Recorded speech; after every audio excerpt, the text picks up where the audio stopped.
Super Magnetic Neo is a platformer released exclusively on the Sega Dreamcast back in 2000. The Pinki gang has rigged the entire Pao Pao Park with magnetic contraptions. To fight the Pinki gang, the professor created a robot called Neo to defeat the gang and restore order to the park. The story is totally wacky, but thankfully is just represented by a few cutscenes here and there, and it never takes itself too seriously or overstays its welcome. On par with the silly story is the overall style and presentation. Super Magnetic Neo has a distinct Japanese flair to it that I absolutely love. The graphics are super clean with detailed models featuring nice animations, sharp textures blended with simple shading, all running at a constant 60 frames per second. This really blew me away back in 2000 and is still very appealing 15 years later. The main hook with Super Magnetic Neo revolves around the magnetic traps and the magnetic fields Neo can generate with his giant head. North and south magnetic fields are represented with the colors red and blue, which match the red and blue buttons of the Dreamcast controller. Neo can be attracted to different items by using the same colored field, or repel them using the opposite color. This then allows him to navigate the levels by attracting to and swinging from different magnetic ropes and launching himself off magnetic pads. Some enemies are also color-coded, and using the opposite magnetic field will capture them, compress them into a box that can then be thrown at doors or other enemies. Alternatively, some enemies are spiked, and you must use the same colored magnetic field to repel them away, so they don't hurt you. If this all sounds a little confusing, it kind of is. Despite being a simple concept, my brain just doesn't seem wired for this type of gameplay, and it never quite felt natural.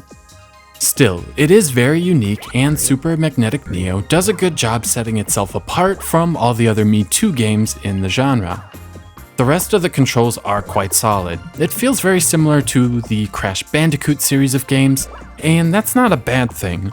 The actual movement feels terrific with the Dreamcast's analog stick, the jumping is predictable and precise, and navigating on tight platforms is a breeze.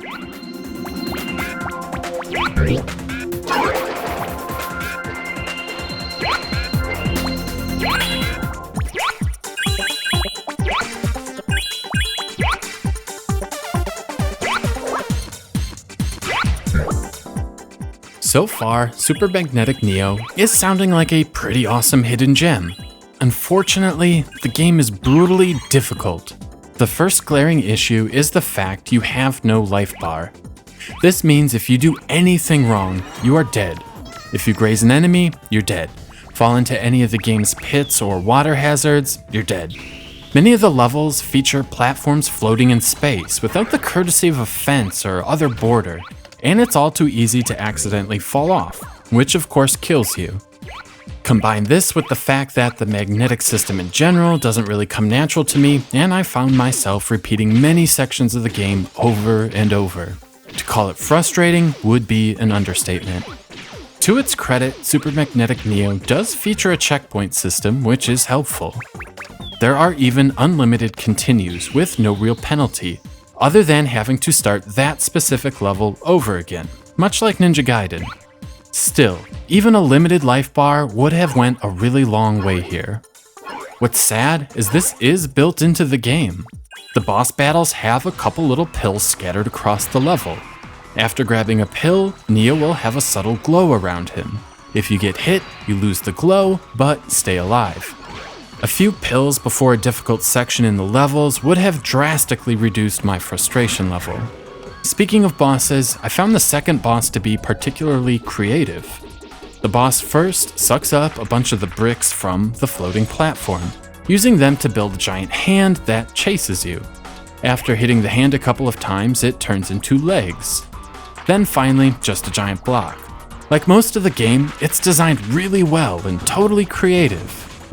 Super Magnetic Neo is a game I've always had a soft spot for. It just oozes quality from the crisp graphics, solid controls, and funky soundtrack. But looking at it objectively, I can't dismiss its glaring faults. This game will frustrate the hell out of most, and frustrating doesn't exactly equate to fun. And that is a shame. I wish I could tell you this is one of the best games available on the Sega Dreamcast, but it isn't. 3 out of 5.